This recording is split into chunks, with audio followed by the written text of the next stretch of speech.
All right, so Ecclesiastes chapter 6. I have the New American Standard. Who's got the New King James? Okay, Ken, will you get that ready? And has anyone got the NIV?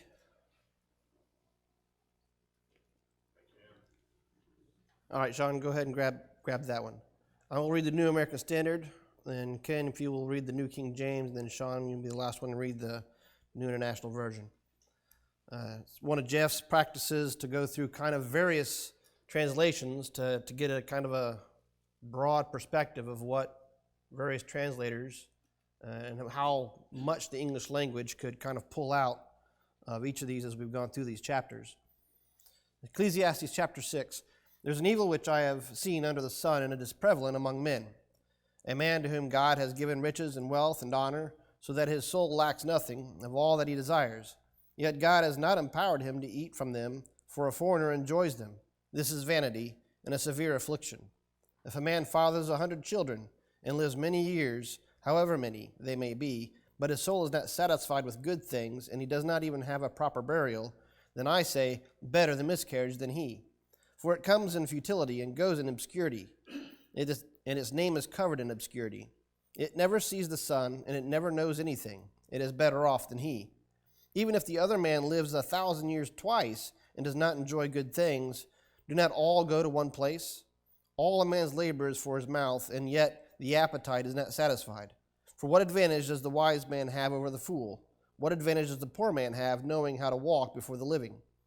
What the eyes see is better than what the soul desires. This too is futility and a striving after wind. Whatever exists has already been named, and it is known what man is, for he cannot dispute with him who is stronger than he is. For there are many words which increase futility. What then is the advantage to a man? For who knows what is good for a man during his lifetime, during the few years of his futile life? He will spend them like a shadow, for who can tell a man what will be after him under the sun? Go ahead, Ken.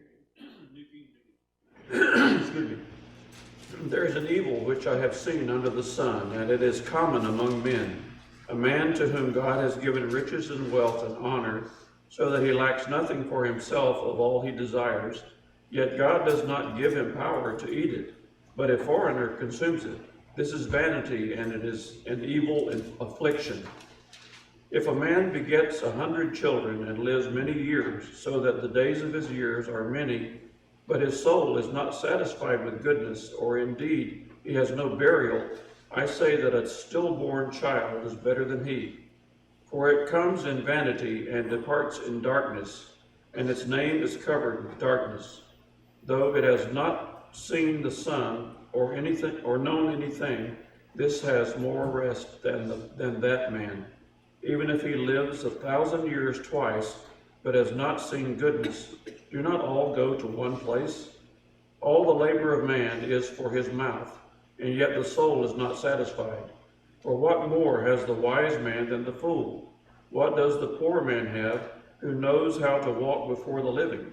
Better is the sight of the eyes than the wandering of desire. This also is vanity and grasping for the wind. Whatever one is, he has been named already, for it is known that he is man, and he cannot contend with him who is mightier than he. Since there are many things that increase vanity, how is man the better? For who knows what is good for man in life, all the days of his vain life, which he passes like a shadow? Who can tell a man what will happen after him under the sun? Go ahead, Sean. I have seen another evil under the sun, and it weighs heavily on mankind. God gives some people wealth, possessions, and honor, so that they lack nothing their hearts desire. But God does not grant them the ability to enjoy them, and strangers enjoy them instead. This is meaningless, a grievous evil. A man may have 100 children and live many years, yet no matter how long he lives, if he cannot enjoy his prosperity and does not receive proper burial, I say that a stillborn child is better off than he. It comes without meaning, it departs in darkness, and in darkness its name is shrouded. Though it never saw the sun or knew anything, it has more rest than does that man. Even if he lives 1,000 years twice over, but fails to enjoy his prosperity, do not all go to the same place? Everyone's toil is for their mouth, yet their appetite is never satisfied. What advantage have the wise over fools? What do the poor gain by knowing how to conduct themselves before others? Better what the eye sees than the roving of the appetite. This too is meaningless, a chasing after the wind. Whatever exists has already been named, and what humanity is has been known. No one can contend with someone who is stronger. The more the words, the less the meaning. And how does that profit anyone? For who knows what is good for a person in life during the few and meaningless days they pass through like a shadow? Who can tell them what will happen under the sun after they are gone? So, one of the favorite things he likes to ask as it also starts once you get done with the reading, which side of the scale does this chapter seem to pop up under? Optimistic, pessimistic? Pretty negative, pretty dark. Kind of more on the cynic side, right? Not the happy about things side, but far over on the other end of the scale. A lot heavier this time on the cynicism of what's taking place. An interesting read. I've always found each chapter of Ecclesiastes to be kind of in its own thing, a unique, like you could almost have each chapter as its own book and just set it aside. It'd be just fine by itself, each chapter. But Ecclesiastes chapter 6, interesting question. Someone said, I spent most of my life searching for the pot of gold at the end of the rainbow, then I finally found it at the foot of the cross. Now, you might have heard this a couple other ways. I've heard this a couple other different ways, but I've heard this one too. What do you think of that in light of what Solomon was written down here, kind of the overall of the chapter?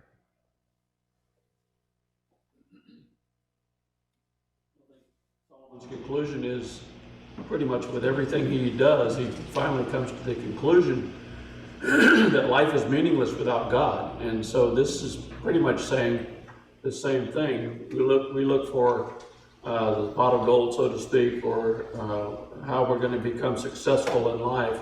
And what it really boils down to is including God in your life is when you're really going to be successful. What's the pot of gold?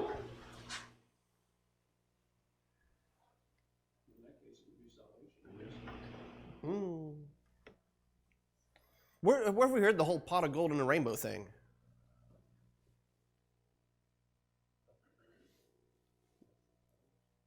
Go ahead. For me, it's this futile idea of this happiness, this idea of this mystical, magical happiness that I'm seeking after. That's supposed to be the next thing that happens to me if I just succeed a little bit more, get a little bit more money, get the next nice car, then I'll be happy.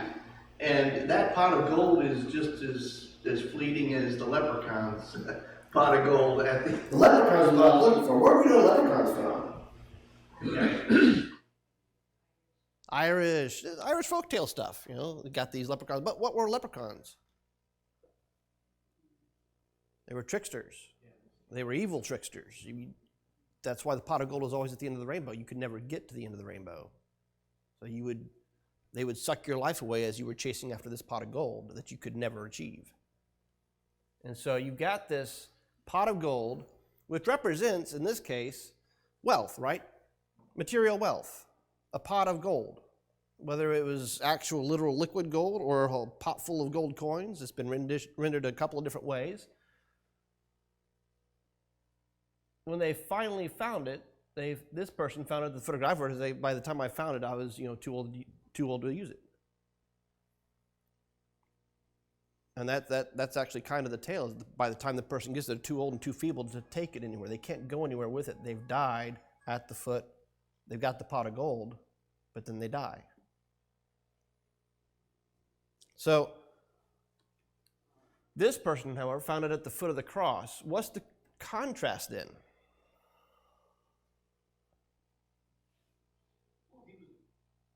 This guy was looking in the wrong place. He was never going to, looking for the pot of gold was never going to find the thing that he was looking for. But you could very early in your life get going in the right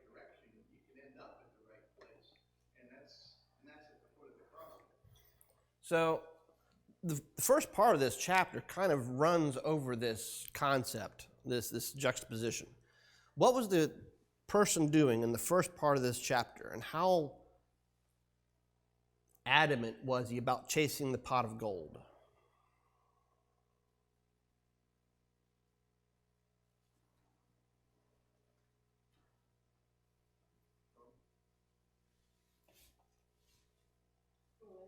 The first part of the chapter, it says, God's given riches and wealth and honor so that you don't lack anything. Yet you have all this, and you're still not happy or content with anything. It's like God's blessed you, but you're not thankful for it in any way. You don't know what to do with yourself. You're not happy or ecstatic about it.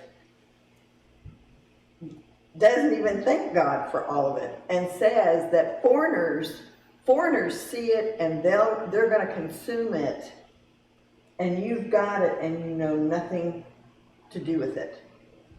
So you're empty. He starts out the chapter. What's he start out the chapter as? Verse 1.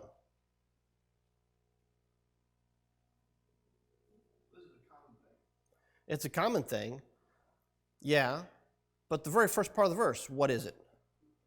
Evil. There is an evil which I have seen under the sun. This whole thing is about the evil he has seen under the sun. And it's the search for the pot of gold. God might even give you the pot of gold, as he said here. God can bless you with these things. Yet, for what? Who enjoys it? You have all these things. You have all these wealths. You have all these wonderful things that God has given you, all these blessings, okay? How often are we stuck unhappy with what we have? Meanwhile, other people look at what we have and they're like, ooh, I want that. You are so lucky. How often are we that person looking at somebody else and saying, ooh, I wish I had that?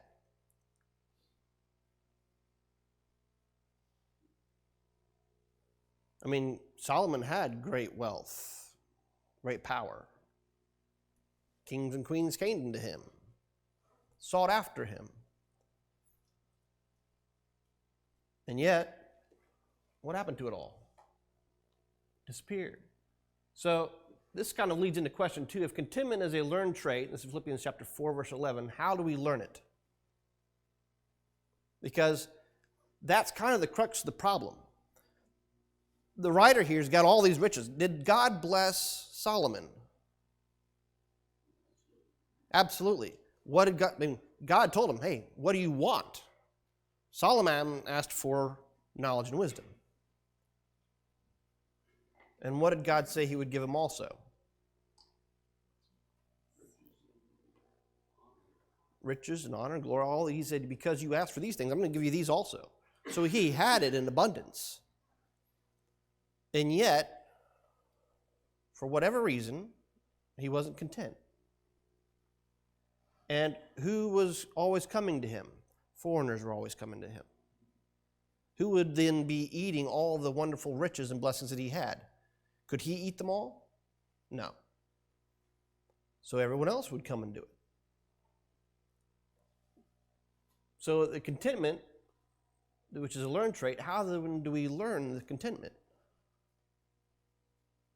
Todd? Like with Paul in that context, he's had to experience both, and not everybody's going to learn the lesson and become content from their experiences, but a humble man will, right? If we accept that everything we have is from God, and in Paul's case, he knew specifically, God sent me on this trip, right? And it ended up this way, right? So it must be from God. So if we're humble and accept our circumstances as from God, we also can learn from that and become content.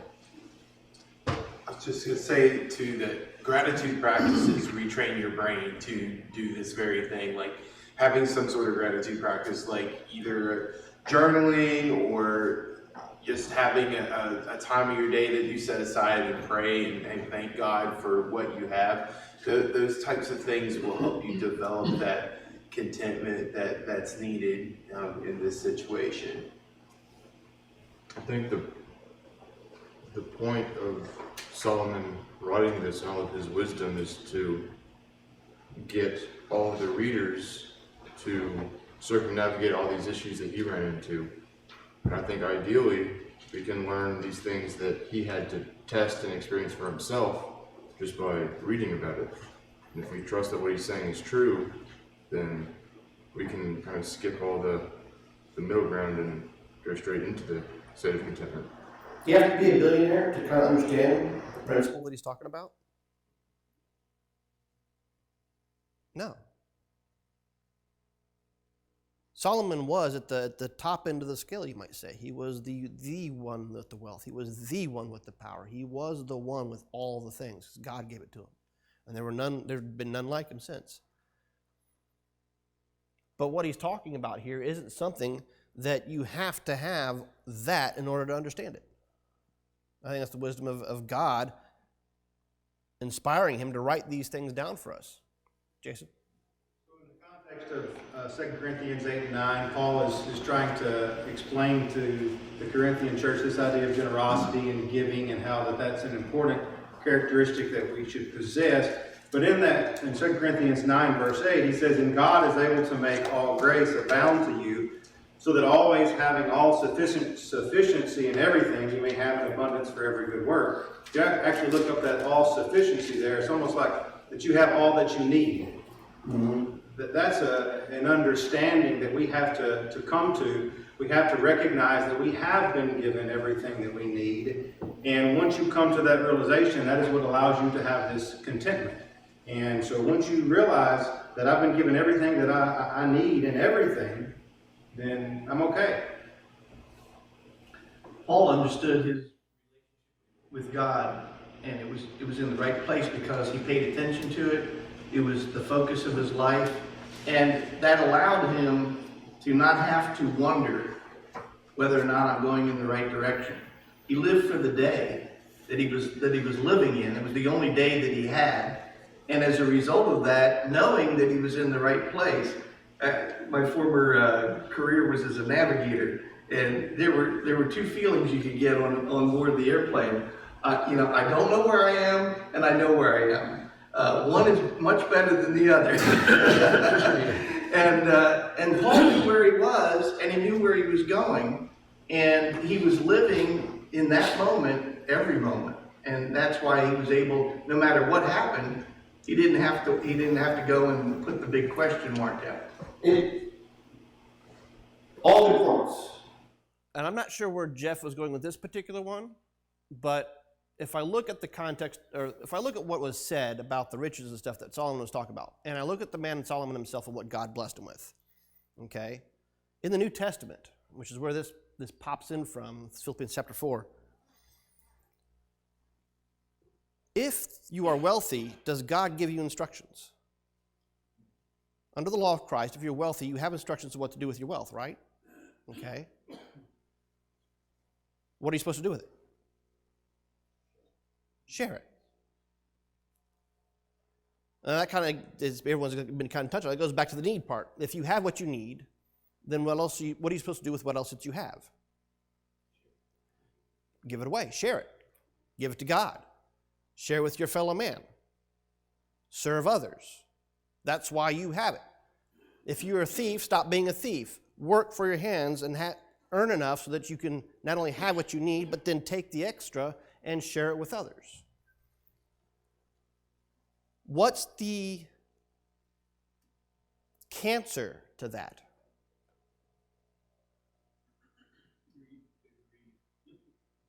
Where does that come from? Selfishness. Selfishness is the opposite of it. And that's kind of what he's talking about here. You've got all this stuff, but the foreigner is the one that enjoys it. But what's God's instructions for us in regard to the foreigner? Give them to the foreigner. Solomon wasn't in the same time frame that we are. But he's still touching on the same thing that God has been talking about. What were Israelites supposed to do if they had this big old field for harvest. Leave some of it, right? Would they be able to eat everything in the field? Maybe, maybe not. How many fields did they own? Did they have plenty? They were always supposed to leave some aside for somebody else. God's kept these things from the very beginning of how we were supposed to treat each other. And here Solomon's talking about something where you get all this stuff and the foreigner's going to join, and it's, you can't eat it all. And it's this evil thing. The idea that you would want to keep it.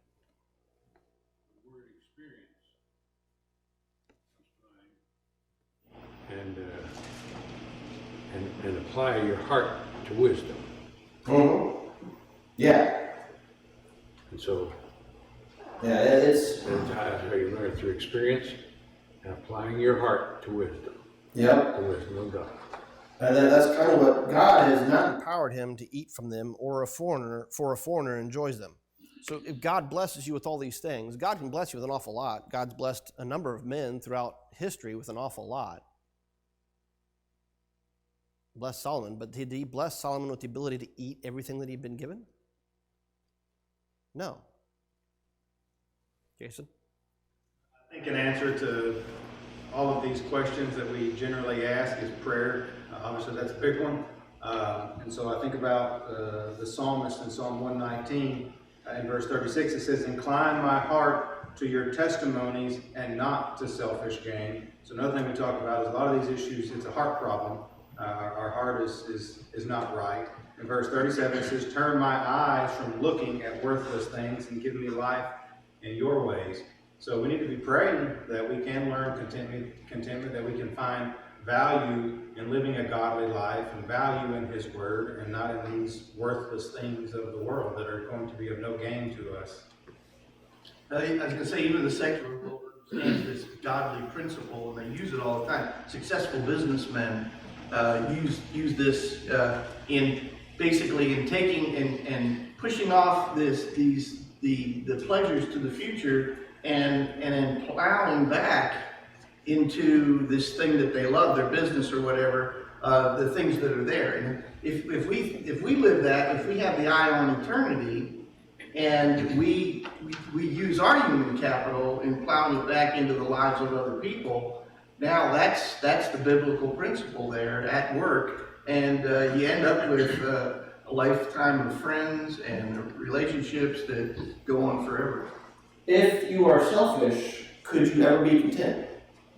No. No. Paul's focus was serving God. So he already had focus on something else.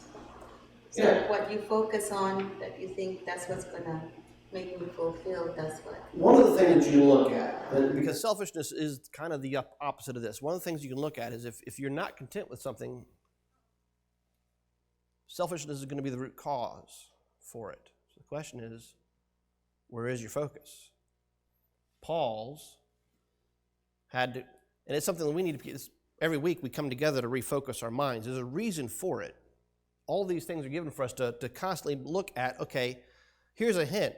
If you're not content, and we should be, God wants us to be.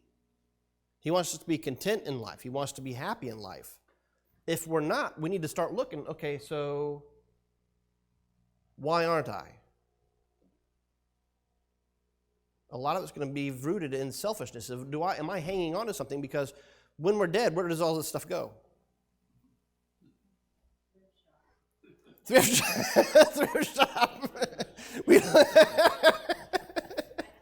think I learned this lesson really well when my parents died and we cleaned out their house because a lot of it went to the thrift shop. The family took, we all took cleaning tools, but Well, a lot of it goes away. So this is an interesting question, and it was with 700 wives and 300 concubines. It's an awful lot. Solomon fathered an untold number of children. Reading between the lines of 3, what may have been his fear?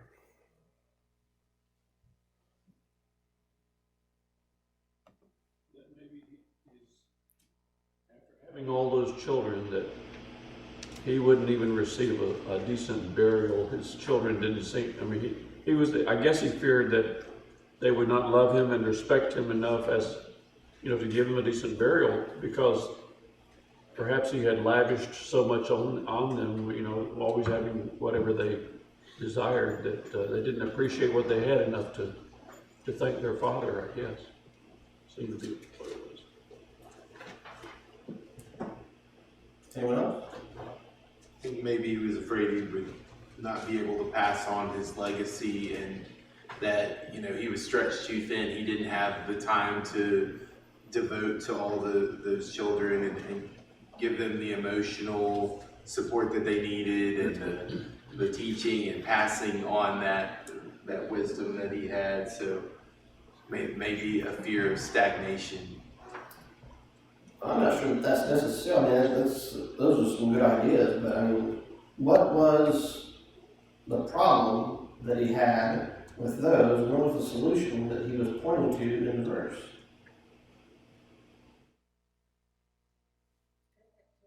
To stay away from certain women. Yeah. That were going to turn his Yeah. heart away from God. If a man fathers 100 children and lives many years, however many they may be, but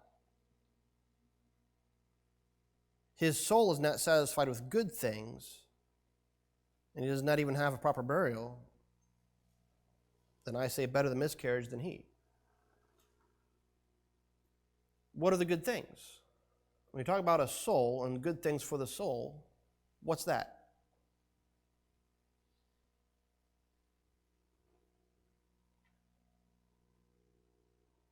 If we're talking about the time of Israel, talk about the time when this is taking place,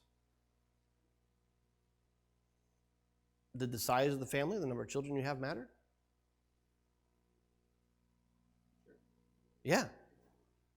It was a big deal. I mean, that's why the genealogies were so important, right?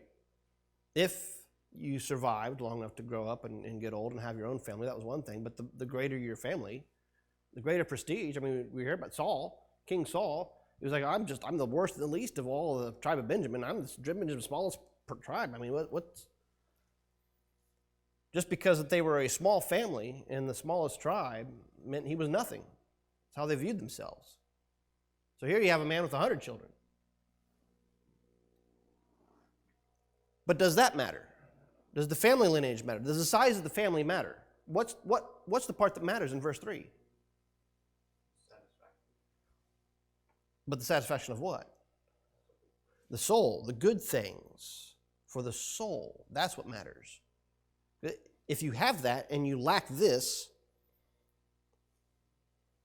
better to have no children. Not you, her. Nah, go ahead. Well, and the fact that the Israelites were told one wife. He's got 700 wives and 300 concubines. He can't even be a husband to all of that, let alone the number of kids. So the fear really is the fact that I think he already knows he's being led from God. And he doesn't, I think he's at a point where he's not even sure how to get back, because he has strayed so far from what God had originally stated. One man, one woman. You would be happy in a family if you had one child, 12 kids. That should have given you satisfaction and happiness and contentment. He's got 700 and he's afraid. He's afraid for his kids. He's afraid for the wives and the concubines, because he is so far from God at this point. How's he going to get back? It is an interesting thing that you look at that number, and that has that's as far from what God had intended from the very beginning than just about you can imagine.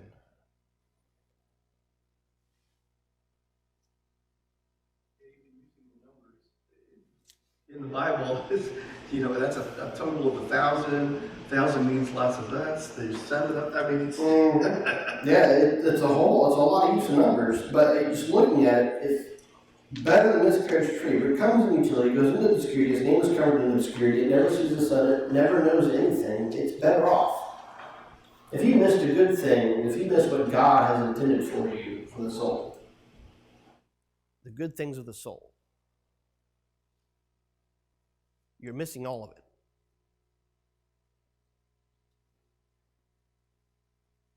You're missing all of it. Better to have never seen the sun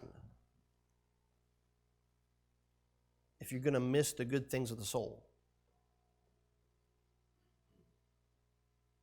So despite all the sin that he was involved in,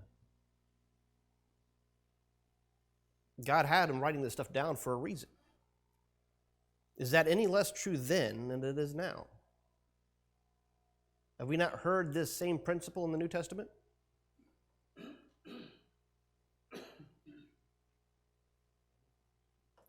Isn't that what Satan offered Jesus? Bow down to me, I'll give you all the kingdoms of the earth. But what was the good thing for the soul? Wasn't all the things. Question 4 jumps down to verse 12. So there's an interesting pass down the lane because, well, people who live in the if-only world will never be happy. Okay?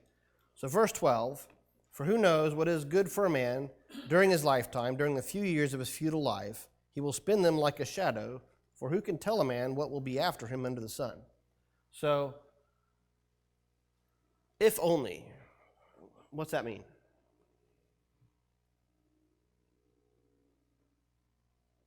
If I get this, if I get that, if I were to obtain this or that, Then what? I'd be happy. I'm happy. Yeah. Kind of goes back to what the first one question was talking about, you know, the pot of gold at the end of the rainbow. What else could be an if only?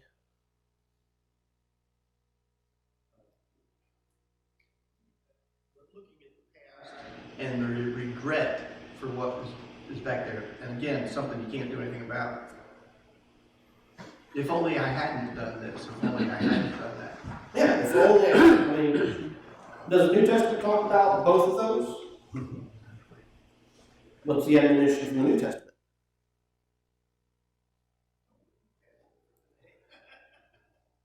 Can you do anything about tomorrow? You keep mouthing stuff. Raise your hand and talk. Yeah, you can prepare for tomorrow. Are we supposed to not prepare for tomorrow? I mean, there's some things we are literally actually supposed to be preparing for. What's the big thing we're supposed to be preparing for? Judgment, heaven, what's going to happen to us for the rest of eternity? Because we're part of that right now. Living, guess what? You're part of eternity. The question is, where? So people who live in the if-only world will never be happy. Why?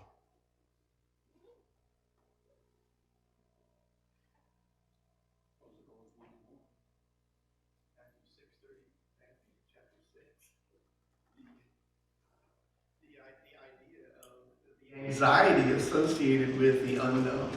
Fear of the unknown, anxiety, unknown, all that stuff. Who knows what is good for a man during his lifetime, during the few years of his futile life? He will spend them like a shadow, for who can tell a man what will be after him under the sun? It's like the grass is always greener on the other side of the fence. We have a romanticized view of what we think would have happened if this thing box would have been checked. Oh, I would be happy. Or if that hadn't happened, then this and this and this. We just play those options in our mind, but that's not what we should do. It's very rarely greener on the other side of the fence. We get over there, and now I want to go back over there. It hardly ever works out like that. So If they keep moving the goalpost back, like they'll never let themselves like be content in that manner, and you only get the joy when you realize, where you get it from. There was a working mailbox. One of the guys out in Baxter has his foreman says that by the time I got to Peter Pastures, I was too old to climb the fence. And it's a cute little thing. Yeah, probably. If that's the world you're living in, that's always going to be the case. And you're chasing the pot of gold. You know, a good question is, when are you going to be happy? When are you going to be happy? Because you're only happy right now. And if you're not happy now, if you're not feeling joy now, now's all you have in eternity. That kind of goes back to, and this is where you back up From verse 12 and come over the previous ones. In verse 8, he's talking about what advantage does the wise man have over the fool? What advantage does the poor man have knowing how to walk before the living? What the eye sees is better than what the soul desires. This too is futility and striving after the wind. If what the world provides isn't going to provide you the contentment and happiness, and you have to seek after the good things of the soul to get that, then when you're looking at it, what the eye sees is better than what the soul desires.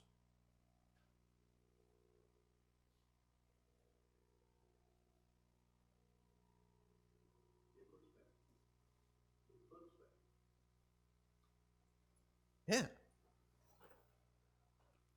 What was taking place here in Ecclesiastes chapter 6 in verse 9?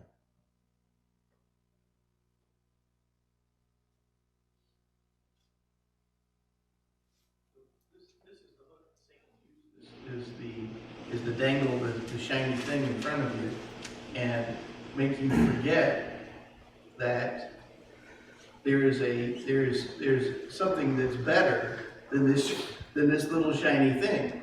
But this little shiny thing. Has there been a time before this in human history, when you go all the way back as far as you want to go, where what the eye sees is better than what the soul desires? Adam and Eve? Isn't that what she was convinced of?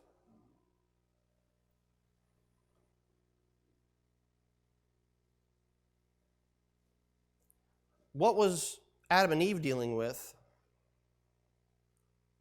versus what Solomon's talking about here versus what we're supposed to be dealing with in the New Testament to what we're now dealing with today?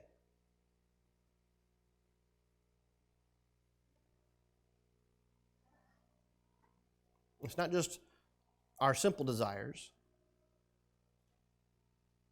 We're equipped as Christians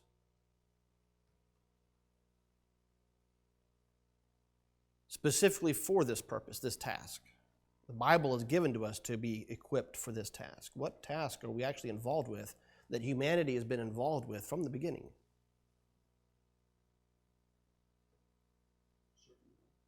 Mm-hmm. Is that our desire? But what the eye sees is better than what the soul desires. What are the eyes? Okay, the eyes. We can see the eyes. Everyone's got eyes in here, right? I don't see any weird black starry pits looking back at me. Everyone's got eyes. Okay? What can't the eye see? That which is invisible. Want right now, whereas the soul looks for the future and the things that God said we can't see. The eyes can't see the invisible, but what is the invisible? The spiritual. The eyes can't see the spiritual. Do we understand the spiritual? Todd? There's potentially another way of understanding that phrase, that what the eyes see is what you have now, and what the soul desires is what you kind of wish you had.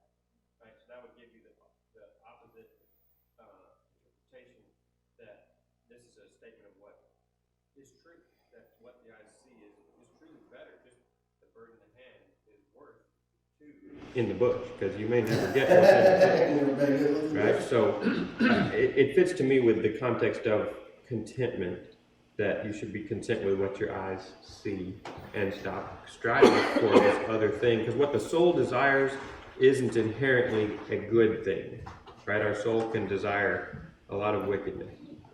Yeah, that's where, and that's the kind of thing I've been trying to hint at. The soul, when Paul talked about this, the soul and the eyes, they're two different aspects. Why would it be a problem for the soul to desire certain things?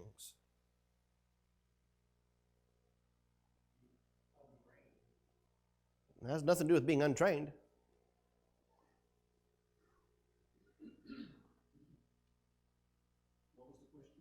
What's the problem with the soul desiring certain things? Because we don't really know what we want. Well, we know in chapter 3 that God has said put eternity in our hearts. And I guess compared to what we know to be true that will be after everything, that is physical here, it passes away. You just know how foolish it is. Yeah, there's something taking place. It's been taking place since Adam and Eve. It's taking place right here. It's always pointed out here. It took place in the time of Christ. It took place in the time of Paul, and it's taking place today. And Revelation talks about its conclusion. And we are equipped by the Scriptures to take part in what is currently taking place. Paul talked about it several times. What was Paul involved with, specifically? That Solomon right here is involved with, that Eve and Adam ended up being involved with, that we today are involved with, between the eye and the soul. It's a battle. We're at war. The soul and the physical can kind of get the priorities mixed up. The eyes can see something good. The eyes can see something bad. The soul's desire can follow after things that are bad. Isn't that what happened with Eve? Any tree in the world, any fruit in the world was hers, except for the one she'd been told not to. But her soul's desire got twisted. And since that time, there's been a constant war between the spirit and the physical. And Paul talked about this, and that their members were at war with each other. You can train both, and this is where we're equipped. The Bible equips us to train both. It gives us the armor of God to fight this war, so that both the physical that we have and the soul that we have can be alignment towards God. If either one of those is out of sync, we're in danger. You could read it both ways.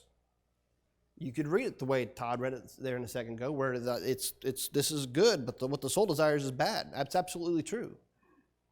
You can be content with what you're seeing right now. Don't chase after what you think you want. Because if your soul's desires are not in line with God, they will take you down the wrong direction. Conversely, that's true. Your soul can be like, I shouldn't want these things. A Christian should have a lot of those things that I don't want. But the eye sees it and is like, we'll go this way. Which is why God gives us the ability and gives us the instructions on how to take both into alignment with Him. He gives us instructions on how to live the physical so that our soul can be aligned spiritually. We just got to follow His instructions. And Solomon's going over all these, the Ecclesiastes. Solomon, we should be able to look back and see that these things have always been. It's not some new revelation. It's just bit by bit, he keeps letting mankind know, look, this has always been this way, and it's going to continue this way. And he's constantly giving us the ability to fight against Satan. So, there was another one. I thought there was. That one we already talked about, though. So, thank you for the class this morning. Jeff will be back I don't know where he is intending to go with all that. So I did the best I could, but you can ask him more about that stuff when he gets back. Chapter 7 next week.